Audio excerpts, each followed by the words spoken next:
河怪是台湾特有种二级保育类的动物，数量是愈来愈少啊。来看嘉义县政府和南华大学合作，打造河怪的生态教育馆，要推动保育河怪的生态教育。河怪教育馆的导览学生解说河怪的生长环境甲相关知识。嘉义县大拿镇的社团国小，得到嘉义县政府的补助，华华学校内底的空间，成立嘉义县第一座河怪生态教育馆。学习到一般学习不到的关于树蛙的那些知识，还要懂得怎么去保护侏罗树蛙。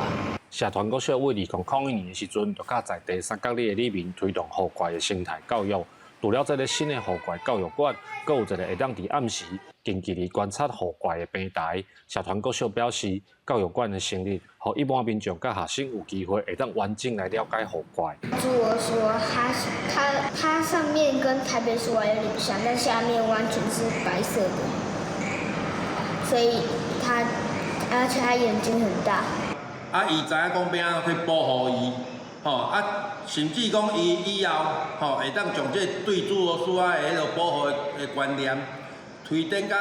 所有的物种。